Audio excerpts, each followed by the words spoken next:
Everybody have a copy? Okay. I originally thought that I was going to be able to finish tonight. No. And I realized I was probably overly ambitious because when I turned the page, there was more. So on the good side, we don't want to rush through wisdom. On the other side, we won't probably finish up because it would be just too... And there's this wonderful passage on page 34, because I was thinking, I'm not going to be able to get through it, and I promised I would. And I get to this page that says, a frantic passage through life will end in bitter regret.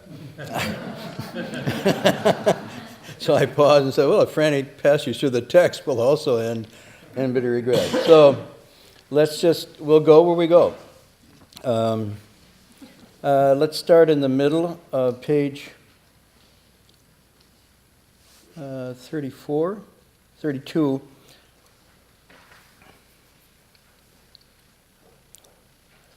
It says, good and wise friends, later generations who encounter my Dharma should take up this direct teaching, and together with those of like minds and like practice vow to maintain it as if they were attending on the Buddha. To the ends of their life, if they do not retreat, they will definitely join the ranks of sages. So this is finishing up the section of his first real instruction, prajna, where he starts. And as he closes, he's giving encouragement and exhortation here. So he's saying this is not just a teaching for you in this situation, meaning those who were present at his assembly then, but later generations. And he doesn't put an end to it or a time on it.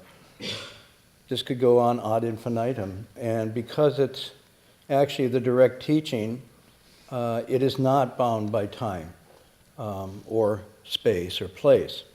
It's always timely and timeless at the same time. So it doesn't have any bounds. When he says encounter my Dharma, he makes very clear early and later in the text that this is not his Dharma personally, but this is the Dharma teaching of all Buddhas. And he calls it this direct teaching, which says all beings have this Buddha nature, all can become Buddhas, and don't seek outside of that nature to attain it. And then he encourages those with like minds and like practice to vow to maintain it. So he's encouraging people to practice and support each other. The like mind and like practice means that are supporting and cultivating this direct teaching. And he says, as if they were attending on the Buddha. Sometimes the teachings actually are described as the Dharma body of the Buddha. In other words, the Buddha is no longer physically maybe here, but these teachings, if they're understood and cultivated, and that's the two things, if you understand them correctly and to cultivate them correctly, it's as if you were, in fact, right in the presence of a living Buddha. This also means that if you practice and deeply understand and transform yourself, you're attending to the Buddha of your own nature. And he makes this point later when he says, all of you find the Buddha within your own essential nature. Do not look outside. So there's two levels of meaning here. One is if you're almost in the presence of the Buddha by cultivating this way, but more importantly, you're attending to the Buddha of your essential nature. So you are nurturing your deepest potential. And he says, to the ends of their lives, if they do not retreat, they will definitely join the ranks of sages. And there's two ways to render this. This could mean, as in some teaching, because it's considered to be direct and accessible, and he says this later to some of his disciples, why don't you right now, while you're sitting here, wake up to this? And it's both a rhetorical question, but a prod. Sort of like he's saying, you could. If you can stop right now the flow of the confused thinking and the constant nervous grasping anxiety for seeking, that very stopping will in this moment be awakening. So he's saying, in one hand, if you do that, you here and now attain this. So sometimes this direct teaching is called the here and now. It's not someplace else or somebody else. On the other hand, there's this key thing, do not retreat. Now, what does that mean? Do not retreat. You could take it as, some kind of formal, and there is formal categories called the stage or the level of not retreating. But you can also take this in a more existential sense. Don't doubt. Don't stop. Don't one day be hot, 2 days cold, 1 day hot, 2 days cold, because it's a kind of advance, retreat, and in the end, if you're lucky, you end up in the same place. Most occasions, you end up a little back. So he's talking about not retreating, I think, in your commitment to really deeply connect with your spiritual nature. And when he says as if you're tending the Buddha, I think what he's saying is take this as the most important commitment of your life. In fact, the purpose of being human, to really figure out the depth of your own potential wisdom and compassion, and really go at it as if each breath, each day, was in fact all there was. Don't even look forward, don't look backward, just keep doing this. So you can take this retreat as not so necessarily as a sort of formal or stage level thing, but as actual day-to-day, thought-to-thought. And this later comes up because sometimes, obstacles arise. There's doubts, there's second thoughts. And usually in the text, we'll get into this later, the doubts can be doubting the teacher, meaning this would be in this case the teacher of the text, doubting the teaching itself, saying, well, I don't know if this will deliver. I have doubts about whether this is a methodology for liberation and enlightenment and so forth. And the third one, very interestingly, and my teacher puts as the first, is doubting yourself. So it's sort of like you have to have this confidence and trust in your own essential wherewithal that you could actually achieve something. If you don't have that, then of course the doubt pervades to the teacher, to the teachings, cycles back to yourself, and you're just caught in the spiral. So I think this is where I once, again, I'll tell you the story because I tell you a lot of things and I realize, and I say, well, I'm being redundant. Then I talk to people, students, colleagues, whatnot. Remember that time I said, huh? Well, you remember that story? Huh? Well, you remember the three, what? And I said, well, I've done it a dozen times. Really? So I guess it's not a loss to say it again. So I was once asking my teacher early on, I'd been 3 or 4 weeks in the monastery and wondering if I was making progress. And I said, how do I know if I'm making progress? And he simply said, don't worry about making progress. If you practice, you will make progress. If you don't practice, no matter how much you worry about it, you won't make any progress. And even if you practice, you will make progress necessarily whether you want to or not. So he said, I'll tell you my secret. And I thought, oh, okay, I'm going to get a secret Dharma door here. And he says, my secret is patience and perseverance. What? That was it.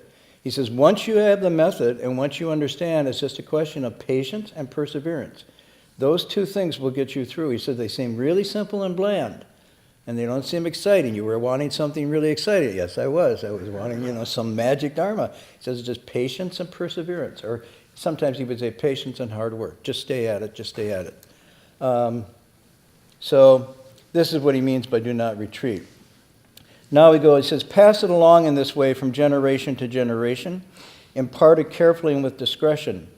Don't conceal the genuine teaching, yet do not transmit it to those whose attitudes and practices hold to other teachings, since it could be harmful and ultimately of no benefit.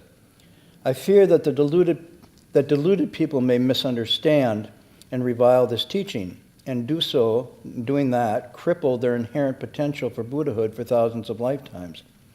So here's another level he's moving into. There's a first exhortation, and the second, and this is something of a caveat, it's something of a warning or a caution in here. And I want to look at that a little bit because this is something we wrestled with when we were translating it. On one hand, he's saying, be bodhisattvas. This line is really important. Pass it on from generation to generation. In other words, don't simply look for your own liberation or your own awakening or your own understanding, but as much as you understand, as much as you awaken, share with others. And the more you understand and the more you awaken, the more you can share. The important thing here is not to share more than you've awakened to or know. So, I mean, the impulse is there to take everybody across. This is called, don't be a clay bodhisattva in the rain. In other words, you don't go out and try to do what's not within your capacity. I was mentioning once we had a summer retreat with the Dalai Lama, and basically he said something, only talk as far as you've walked. So this allows you to relax. So people ask questions about the Dharma or Bodhi or whatnot. You don't have to put on airs and pretend to be very knowledgeable and super enlightened. You just talk to the degree that you understand. And where you don't understand, you say, I haven't gotten there yet. Fine. You don't make any claims. You just be real. It's very authentic. And you think, well, nobody's asked me to speak Dharma, so you're cool. Well, yeah and no. So you go home for Thanksgiving and you say, oh, how come you're a vegetarian?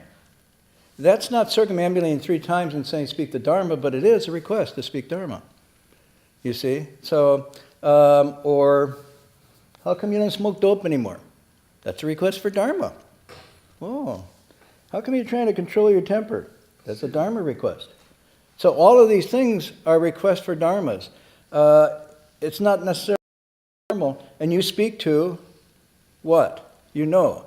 You say, well, if you eat meat, you'll fall into the hells and blah, blah, blah. You don't know that. Well, maybe you do know that. If you know that and say it with conviction, they might accept it. But if you don't know it, don't say that. You could say, I feel a lot better when I meditate, when I don't eat meat. Oh, okay. So, I mean, you go where you can go. It's cheaper. Okay, all right. It's helping the planet. Okay, good. You know, you go where you go. If you do that, if you stay within true talk, there'll actually be true responses. The most kind of unhelpful thing to do is to preach and proselytize. You know, just, in fact, the Avatamsaka says, it's not even necessarily that you speak Dharma, as long as you cultivate. And if you cultivate, according to the teachings, you're actually speaking the highest form of Dharma. So I used to try this with my parents, you know, to come home and speak Dharma. That was the first Thanksgiving. You know, there's a big turkey on the table, and I decided to inform them of the evils of eating turkeys. And of course, it just went flop. And I realized I was thinking way beyond my virtue. And so from those lessons, I've learned more and more of the years to just kind of talk about what I know. But that doesn't mean you just stop talking where you know. You want to know more because, and this is the pressure. The more people ask, the more you want to know, the more you know, the more, and actually that's why the teaching says it's really the bodhisattva path that leads to the full awakening. Because it's in teaching others that you teach yourself. It's in transforming yourself that you transform others. They're not dual. And so the pressure of living beings with their questions, or my students, to me, keep me moving along, or I think I'm moving along. I may be going in circles. Yes? Do you always, it's interesting that you said that, do you always wait for others to make the request before you share? And what is the difference between speaking the Dharma and cultivation? So the second question, there's no difference between speaking the Dharma and cultivation. So sometimes if you cultivate, you're always speaking the Dharma. If you cultivate, when you speak the Dharma, it'll actually be speaking the Dharma. If you don't cultivate, even though it's seemingly the Dharma, it won't be the Dharma. And by that I mean, I'm quoting from the Lankavatara Sutra, if the teaching is not according to the potentials and capacities of the listener, it's not a teaching. So you can't say, the Buddha said. Well, maybe the Buddha did, but when and how and to whom? You know what I mean? So the Dharma is not some fixed doctrine that you just dispense by, you know, meter and verse, but it's a very subtle psychological spiritual medicine that has to be given out according to everybody's abilities, and you know. And so, you know, the speaking of Dharma then becomes what's appropriate. And appropriate cannot mean necessarily what people want to hear, but it means what they would need to hear and be able to accept. Well, and then that has to do with, it gets very subtle. What are they able to accept? Well, they might be able to accept a lot, but who's talking? You know, I thought, you know, when I was younger that I could scold people according to the Dharma, and it didn't work. And yet I'd see my teacher scolding people, and they would come back for more. When I scold them, they run away and never come back. So my teacher said, it wasn't the scolding, it was you. You don't have the virtue and the compassion to actually scold where people feel it as good medicine. They just think it's your ego. Well, no, of course not. So it's very complicated. So your other question was, why the request, or? Do you always wait for the request to come before you start sharing?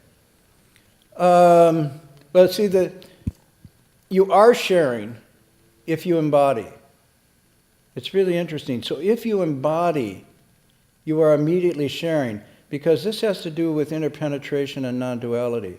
We are constantly sharing, for better or for worse, right now, here. Our energy, our thoughts, our emotions manifest in our body, manifest in our speech, the tone of voice, the way we move our eyes. All of this is interpenetrating now. So I don't want to get hippie vibe stuff, but there is a interrelated, interconnected reality. And so we are always sharing. We're always in connection. Even Confucius says that's why the sagely person, even when alone in his or her room, doesn't step outside the way, because everything knows and sees and hears within this web. So it's like there's no way we can't share. And the question is, what's the quality of our sharing? Not whether we share or not. So you know, I know as a teacher that my laziness or my bad attitude is infectious with the students. But I also know my enthusiasm and passion is infectious. So both are going on 24/7. You know, if you work with kids, kids are picking up and responding to you all the time, whether you're speaking or not, when you're in their presence. They pick up everything. Animals have this sensitivity. Dogs and horses know your moods and your emotions and feelings without you saying anything. So we are, in a sense, always speaking Dharma. Some of the Dharmas of liberation, some are Dharmas of oppression, some are Dharmas of non-affliction, some are Dharmas of affliction. But once we know that, then there's no place that you're not, you know what I mean? And that's why it says there's no place this Dharma is, and there's no place it isn't. Yeah, I don't know. Yeah, so it's like, it's not like a toggle switch you turn on. Now I'm speaking the Dharma, and now I'm not. It's always happening. Even where you go. Where you choose to go, what you choose to buy, is speaking Dharma. What you Google online is speaking Dharma. You know? It's all there, and it all radiates out. Okay. So, passing along generation is the bodhisattva urge, not to just keep it. Now, carefully impart it with discretion. Sometimes it's translated as secretly. And we looked at this, and we chose another meaning of that character, which is discretion.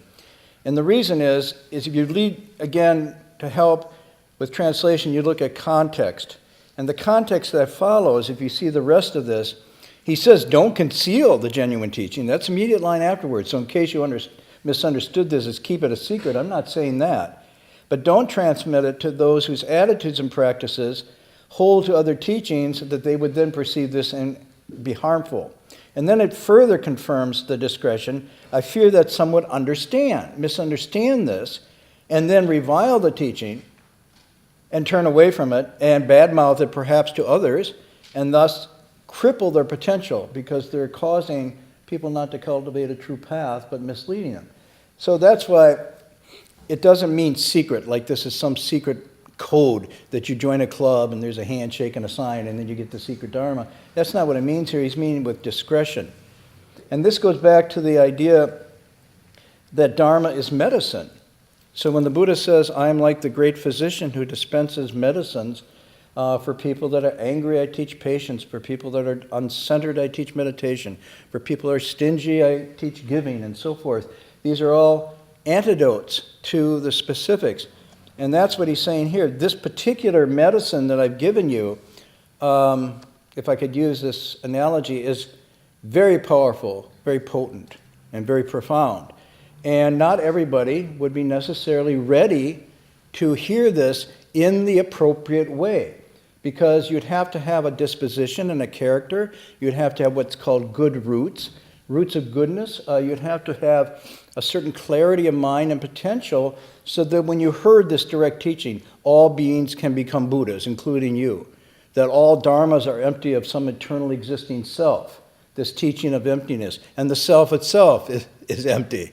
Okay, that true emptiness is wonderful existence. Basically, there's not one thing to get. Whoa, whoa, whoa, that's a lot of strong teaching, and it's not for everybody. So the Buddha actually faced this state upon his awakening.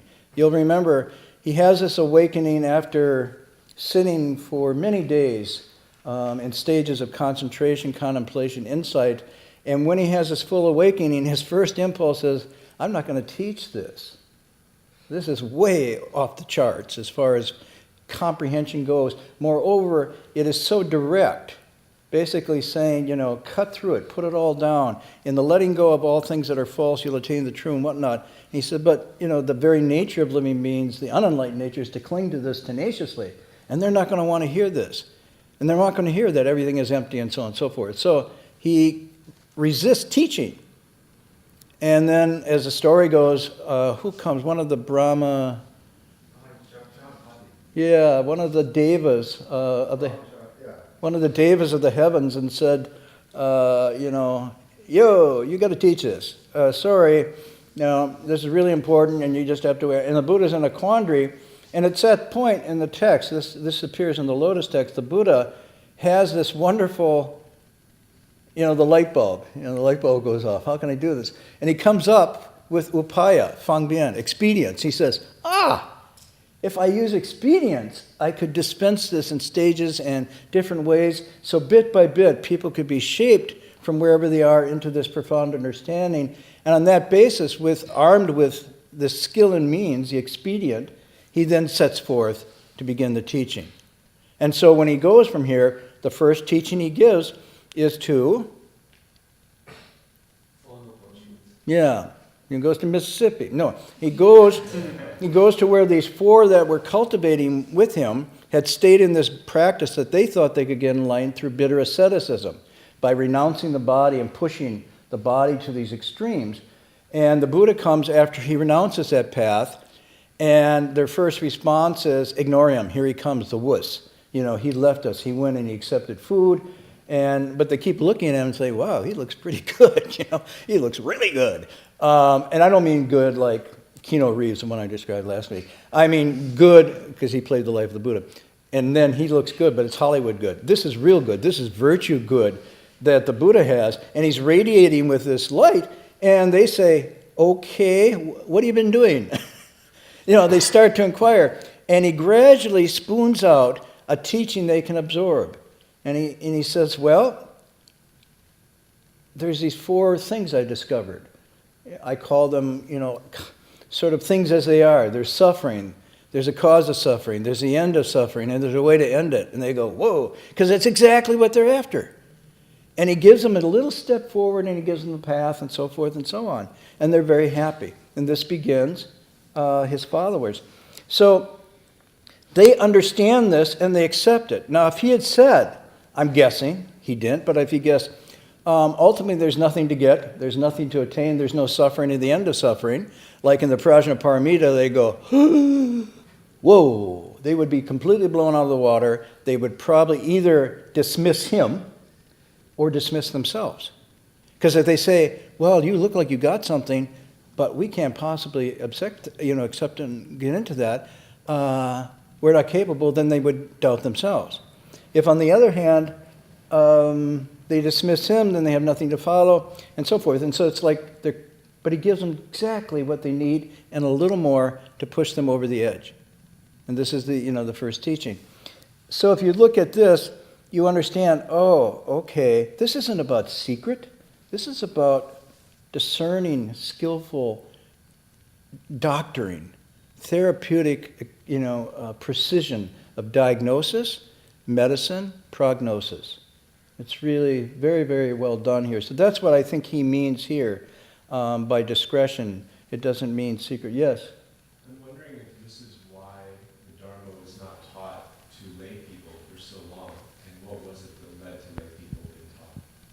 Well, it was taught to lay people. So, there's different ways of looking at it. The Buddha himself was a layman. I'm sorry.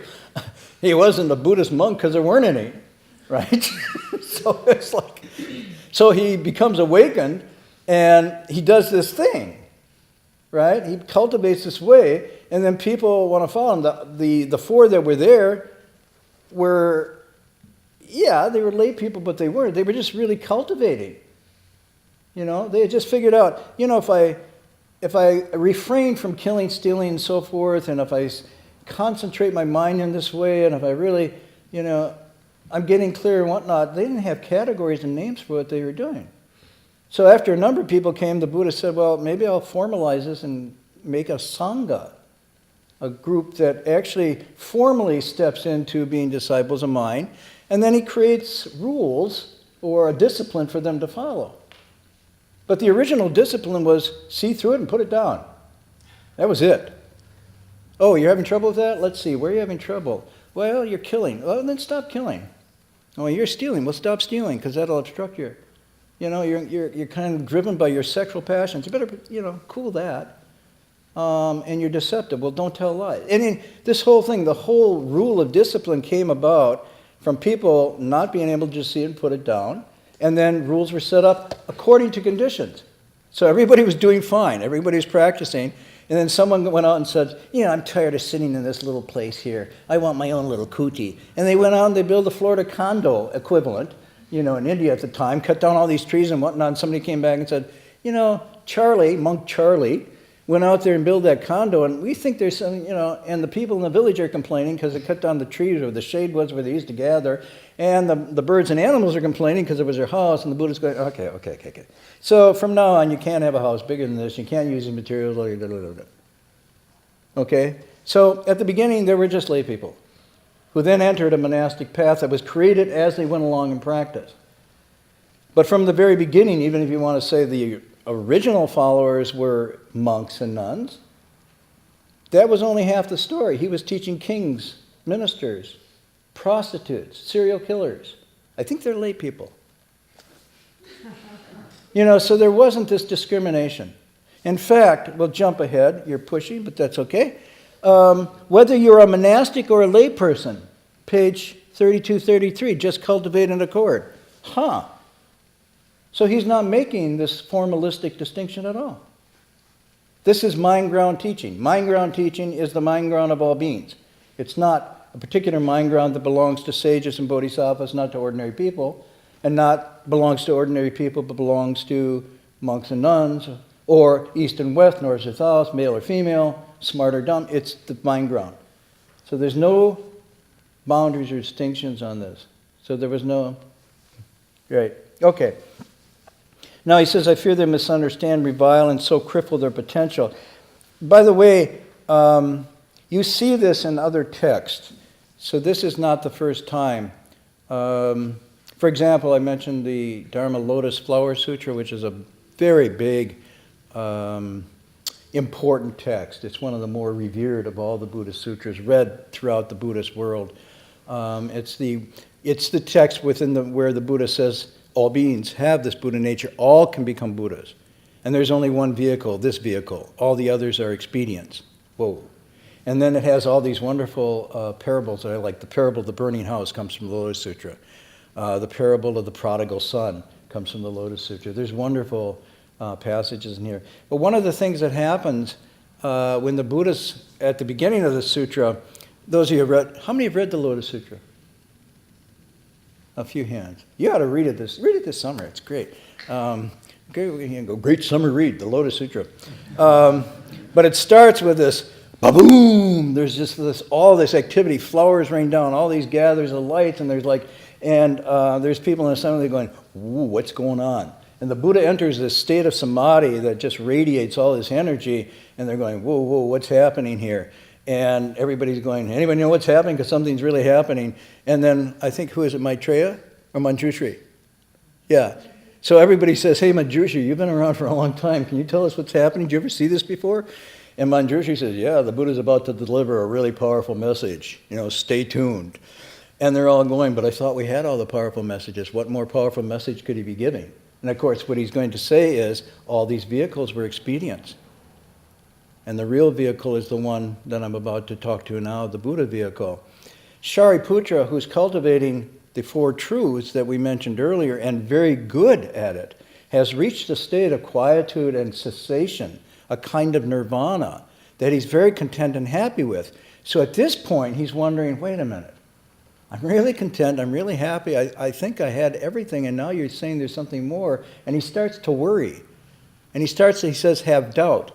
And he even has the doubt when he hears that this is coming, and he hears that what he's attained is not the ultimate. His doubt is, I think maybe this is a demon speaking and not the Buddha. Now this is Shariputra. He acknowledges this, but he says it with all due respect. He said, I even went that far with my doubt, to actually doubt you, O Buddha, that you might be. So you could see psychologically, spiritually, even someone as advanced as Shariputra, hearing someone, getting some of this medicine can have an initial reaction of doubt. And we see this also in a text we've been reading this semester called the Samdhinirmochana Sutra. And in this sutra, in one of the passages, the Buddha is talking, and he says, not everybody will be able to accept this. According to their character and dispositions and their attachments and so forth, not everybody will accept it, and they'll have different reactions. And he says one reaction will be for some, when they hear that everything is empty and there's nothing to get, they will fall into dread and fear. They will be afraid. And he says others, when they hear this, will say, oh, that's a demon and not the Buddha. This is right from the text. And when they hear that, the reason they do that is because their own views and attitudes are so strongly entrenched that if it doesn't conform to what they already assume to be true and believe, both psychologically, me and mine, and intellectually, they will actually then revile, and the text says, they'll slander, reject, revile, call it useless, mistaken, attack, discard it, and lead others to do the same. So this isn't the only place where you see. That's why we use discretion as the translation. Okay, let's move on. I want to get to the verses because they look smaller and you think you're going to get faster at the end. Good and wise friends, I have an unconditioned verse. This is wuxiang, which means markless sometimes, but we worked with it and we caught markless. What does markless mean? To the average English speaker, if I say to you, what's markless? I have a markless verse for you. What do you think of? No idea. Yeah, no idea. It's a no idea verse. Okay. When I hear markless, I hear invisible. Like that has no mark. So I hear markless verse is like, what is that? It does have a literal meaning, but basically means it's timeless. It's not conditioned by the passage of time or conditioned by the subjectivity of the speaker. So that's why we used unconditioned. It's not the best, but it's maybe a little closer. And he said, you can recite and take this to heart. And then the line, whether you're a layman, a layperson, or monastic, just cultivate in accord with it. So here he's saying, if you cultivate in accord with this, your mind will break through. Doesn't matter what the external.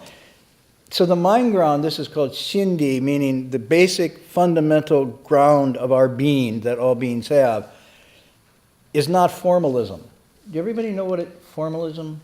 You know that word? Formalism? Oh, okay.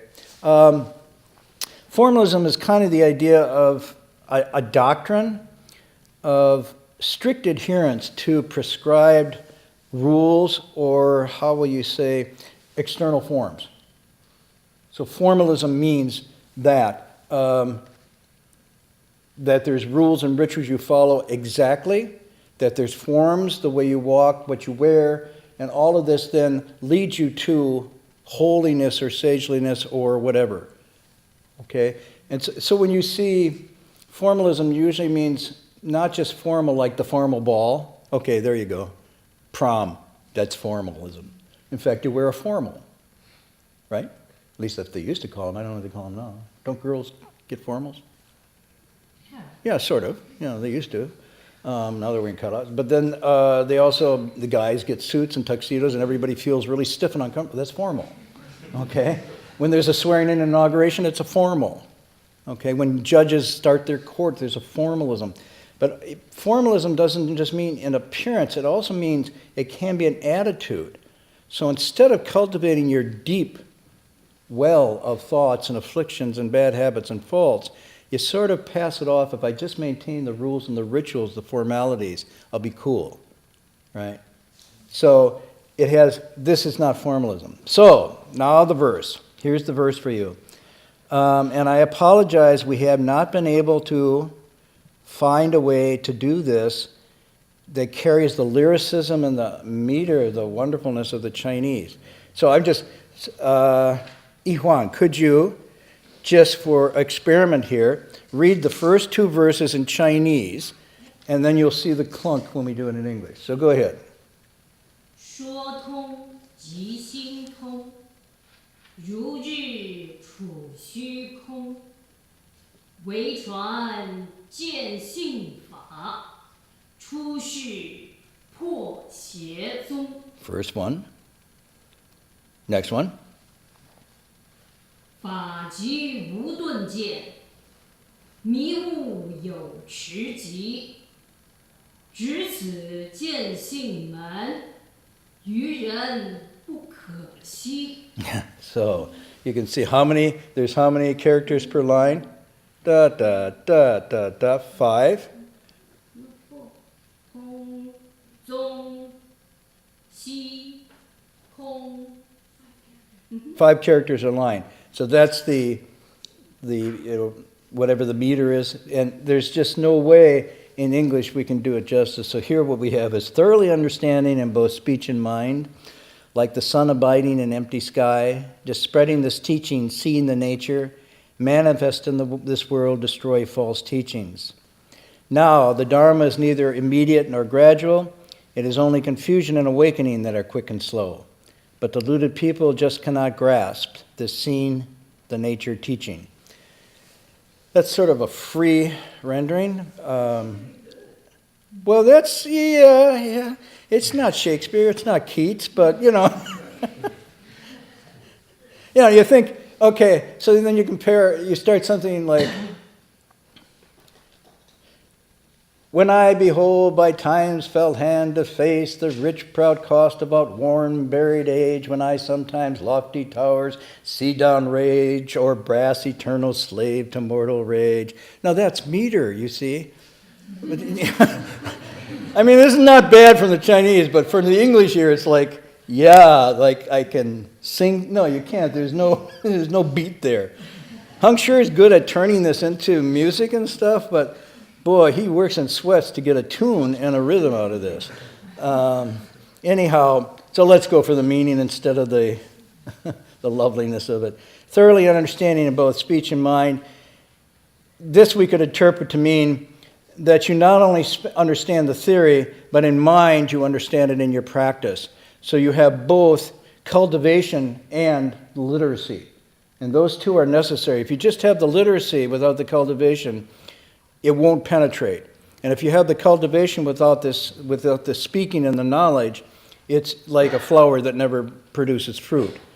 Like the sun abiding in empty sky. So if you combine the two, then you're like a sun going through the sky. Nothing impedes, nothing obstructs, and yet everywhere it radiates.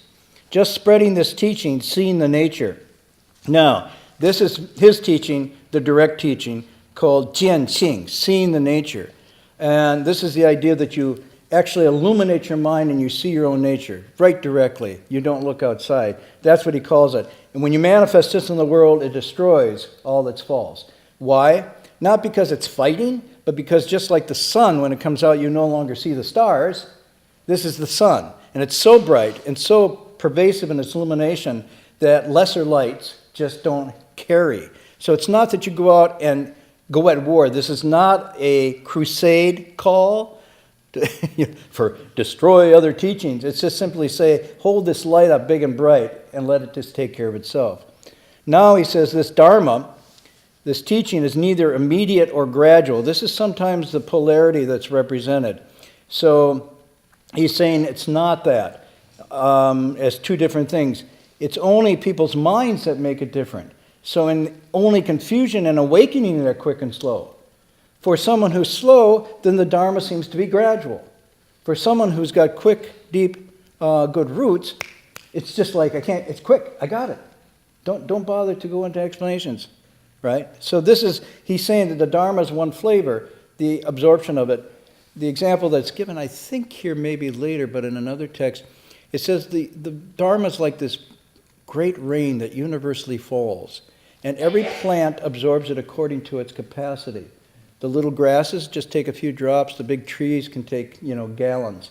So the Dharma is absorbed or picked up by living beings, and when they're full, that's it. There's no more that can go in. In the same way, this means quick or slow, you only can take in what your capacity is. And just like plants, when they're full, they can't take any more. I was trying to think, well, how does this relate to me? Because I always thought I was insatiable in my hunger for the Dharma. I had the biggest belly. I could just take it in. And then I can remember how, not like a Shariputra, false comparison, but scale down. These are economies of spiritual scale. I'm sitting there in my teacher's lecturing something like the Prajnaparamita Sutra, and I'm listening, I'm attentive, and all of a sudden I'm going, and I'm thinking, wow, I had enough sleep, I'm not tired, why am I nodding out? Because I was full. I couldn't take anymore. He had pushed me to the edge of my attachments. And so my natural instinct at that is to nod off and fall asleep.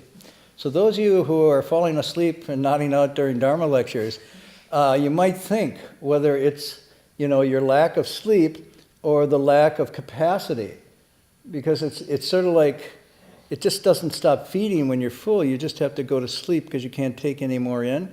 And it's not just a measure of quantity, it's the quality of the teaching. It's the quality of the teaching. Sort of superficial Dharma we might be able to absorb endlessly.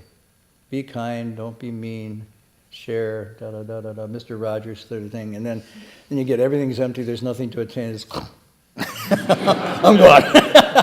What do you say? And maybe that's why sometimes you say it 13 times and then it's like, do you ever say that?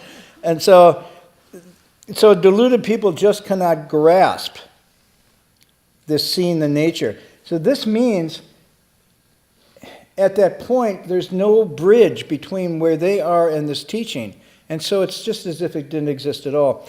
This is why I think in terms of these verses being summary, remember he mentioned about a good and wise mentor, a good, what we call the Shanjurshya Kalyana Mitra.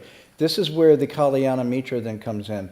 If they're not able to grasp this teaching, then that intermediary of the good and wise mentor steps in and helps bridge this, helps to dose it out step by step, and helps embody. Yes? So how much of this capacity and getting the knowledge of the Dharma knowledge is dependent on karmic obstacles or causing conditions? That's a very good question. So you could say there's basically two things going on. The question you're asking, what determines whether you're able to absorb it or not? And so if you start with all beings have the capacity for full awakening and full wisdom, that's the intrinsic capacity. And then the question is, why is that capacity shrunk or limited? Why have we reduced this full open awareness and collapsed our consciousness so that we can only take in a little bit? And it's a combination of what we might call karma, in the sense that in any one moment of time, what we see, what we hear, what we resonate with, what we bounce off on, is not just seeing things as they are and being impartial, but it's filtered through attachments, obstacles, and so forth from karma. And that's why seeing and hearing are not absolutes, but karmically conditioned. So, for example, let's just take a simple example. The Buddha says, if you keep on killing and taking life, you not only harm those living beings, and you're not only creating karma that will come back to you from that harm, but you're harming your compassionate own nature. You're drying up the seeds of the water of your own compassion, and therefore, when they're dried up, your ability to see and respond compassion is already limited. So it's like, or getting angry, you're not so much, how shall I put it, punished for your anger as you're punished by your anger. You see, and so what you're doing, you're creating and limiting, inflicting yourself down to this very narrow range of possibilities. And that's why the Buddha says, you're responsible, but yet if you immunize yourself, your sensibilities, then your ability to feel kindness and compassion gets less and less and less. And you can actually go out and kill without compunction. Now you're still responsible, but you don't have the feedback. Whereas if it's very finely attuned, like this little boy who came over, I told you the little boy came across the street. He's very young, he's very pure, he's only 5 years old. At 17, but at 5 he's really there. And I'm sweeping my walk, and I'm about to sweep. He said, "No, stop." I said, "What? He said, little bug. And he goes, and he's moving the bug out of the way. Now, if I took a 12-gauge shotgun and said, "Hey, shoot the deer across the street," he would be completely devastated. It would shock him to the degree that it's just like glass breaking. At that stage, his purity and reverence for life is untainted. His compassionate seeds are whole and complete. I don't know, he probably doesn't see much difference between himself and this little bug. I mean, kids are like little bugs in the world of adults, right? Parents squash you all the time. And so, not to say what the military does in training you to be a soldier, talk about, And anyhow, so he sees it like that, those seeds are still full. So he can hear about kindness and compassion, and he's like a tree. Even though he's a little kid, he's like a tree, he can really take it in. Now, somebody who's killed and squashed and maimed is almost like trying to pour, well, the sutras are very good. It's like soaking a rock in water. And you take the rock out, how much water did it absorb? Not much. None. So staying fluid and flexible, that's karma. But the other thing is the amount of goodness and kindness that you generate also re-expands that capacity. And that capacity then, karma pushes one way, negative karma, and positive merit and virtue of good roots open you up. And so it's a play of those two. So that's why there's sort of rituals, if you do them right, Mangaram within Buddhism, that can actually transform your capacity. In other words, so they have ceremonies like you actually liberate life.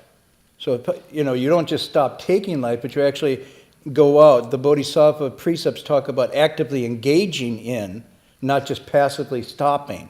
So you liberate life, you find ways to liberate beings, you teach and transform, you create opportunities for people to learn, you sponsor meditation retreats, you yourself go to meditation retreats, you repent, sincerely repent, and say, I'm going to change. All of this has a psychodynamic activity on consciousness that then can shift your consciousness away from having been constricted. The Buddha once compared it, he says, it's just like water, a vast ocean. If you take a vast ocean and just put in a little teaspoon of salt and you sip the water, you won't be able to taste the salt at all. But he says if you take a little cup and put in a teaspoon of salt, it'll be unpalatable. So he said, in the same way, the same amount of salt in different capacities, different results. So the idea is expand the measure, keep the measure of your water really, really full, and then this potential remains. So it's really interesting. That's why I'm pushing this little. This teaching says the only action and cultivation is a return. It's returning to restore what is whole and complete all along, but you've allowed to become diminished. You don't have to go out to, add. You just have to take away what's been restricting it. So, and again, that means that if the teaching is confusing, it's not really the teaching that's confusing. It's probably our metering's a little confused. And so you kind of reverse and you pause at that point and just, okay. Let's see. Ooh, we're out of time. Okay. Let's see. Although it can be explained in myriad ways, if it accords with truth, they are ultimately one. In the dark house of afflictions, keep the burning, bright sun of wisdom burning. So this is basically saying that all the teachings basically come back to this single direct teaching, no matter how they're mapped out. Just like all the rivers return to the sea, all these teachings refer back to this one. And if it accords with this truth, they're ultimately one. So, although they may seem different at the beginning, whether you're bowing, reciting, sitting in meditation, and some will get into this thing, meditation's better, and blah, blah, blah. If you're at the mind ground of doing these, they all return. So deeply enter one. When one returns, they all return.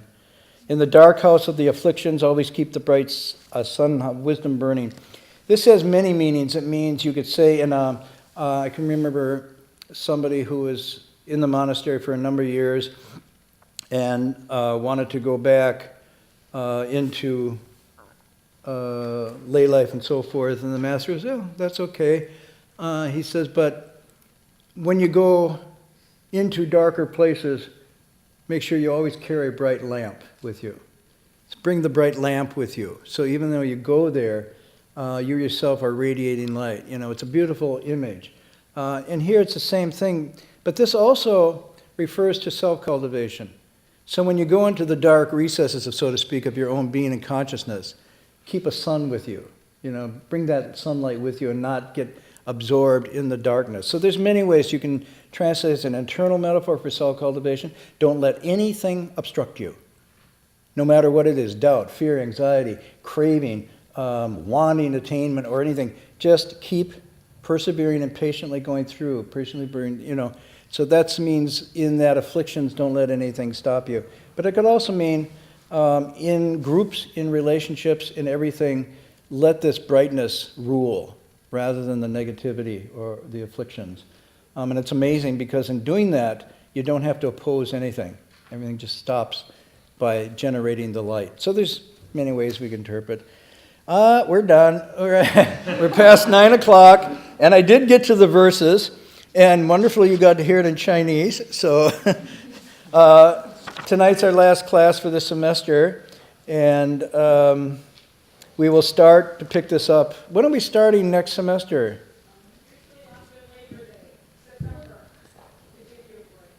Okay.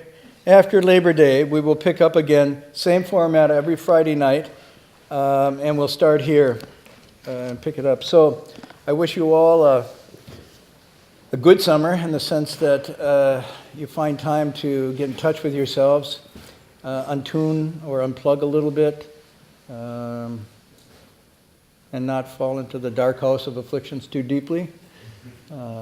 Stay healthy, and we'll see you probably all back. Some of you, and maybe more back in the fall.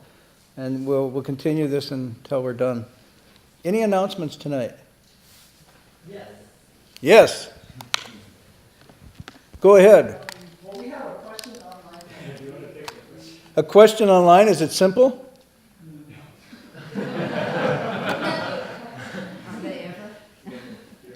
Go ahead. Yeah, we can hear it. Okay. So it's about when the Deva asked the Buddha to keep living things and not give up. This person said the story seems to give the impression that the Buddha has no wisdom, or I guess lacking wisdom. So why this initial reluctance? Well, anybody who's become a teacher kind of knows that whatever your ideals are, this was me for K1. I thought, I'm going to be the Pied Piper. I'm going to go and teach K1. I'm not going to teach middle school, certainly not going to teach graduate school. I'm going to teach these little devas, these little sweeties. It was hell. Pure hell. Okay? So whatever I thought I was doing with K1, they're semi-humans. I'm being honest with you. Kids at that age. And so, you know, the Buddha's reluctance wasn't actually lack of wisdom. It was kind of actually common sense. Moreover, the reason I gave just now wasn't so much the lack of wisdom, but it was the depth and profundity of the wisdom that he attained, and his doubts of whether he could translate this into something that people could understand and accept, or whether they wouldn't just bounce off of them. And so his reluctance wasn't a lack of compassion and wisdom. It was actually a lack of, as he said, a way to think of how we could make this palatable and understandable. And that's why he didn't just respond to the Deva and said, okay, whatever, I'll go. Nor did he just say, no, I won't. But he thought, and then he came up with the idea of upaya. And actually, upaya is born of the combination of wisdom and compassion. So it's only with the fullness of wisdom and compassion, with this absolute understanding and this absolute desire, are you pressured into finding a way to then deliver it, which was upaya. And without that full compassion and wisdom, upaya would have never come about. So it's really an interesting, so upaya, I'm presenting, not papaya. Upaya is the fruit the fruit of compassion and wisdom. So, I don't know. Yeah, so not, oh, that wasn't the announcement, that was a question? Oh, okay. Is there an announcement? Anyone would like to receive an email of the date when class will resume, you can sign up for our class email. You'll just come after class and sign you up. And then second announcement is the Buddha Farm Retreat up in Oregon. Today is the last day to register, so if you would like to come, please register online. The website is oregon.berkeleymonastery.org, and there's a flyer out there with some pictures and info.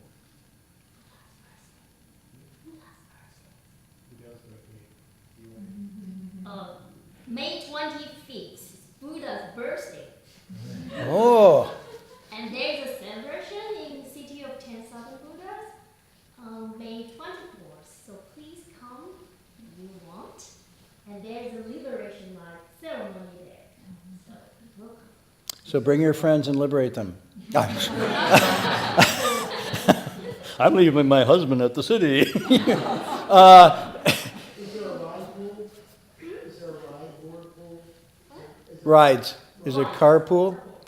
Check with Mark at that time and see. He's in the back. Yes, By the way, there's a really cute ceremony. There's a little baby Buddha who's standing like this. It's a statue, and then he's in the middle of a punch bowl.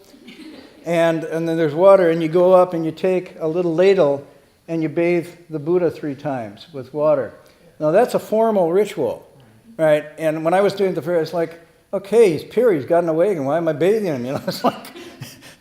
But then my teacher said, no, it's not. You're not bathing that Buddha. You're bathing the Buddha of your own nature. So it's actually a sort of kind of exercise, a mind ground sense of just as the water cleanses this water of cultivation, precept, samadhi is cleansing me. So it's a kind of internal action you're doing.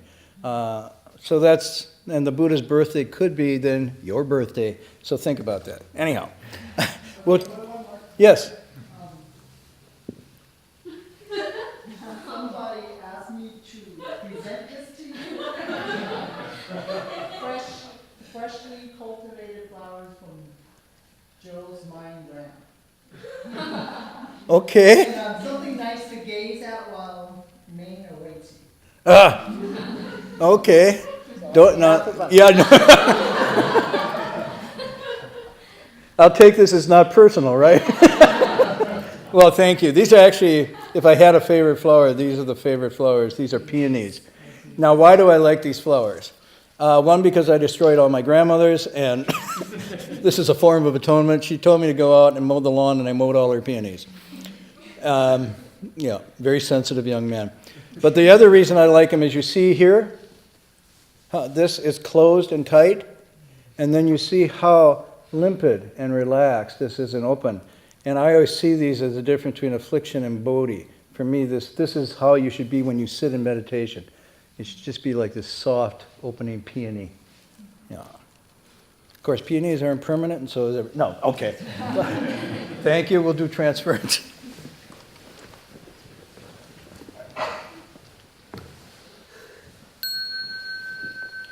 May every living being, our minds as one and radiant with light, share the fruits of peace, with hearts of goodness, luminous and bright. If people hear and see how hands and hearts can find in giving unity, may their minds awake to great compassion, wisdom, and to joy. May kindness find reward. May all who sorrow leave their grief and pain. May this boundless light break the darkness of their endless night. Because our hearts are one, this world of pain turns into paradise. May all become compassionate and wise. May all become compassionate and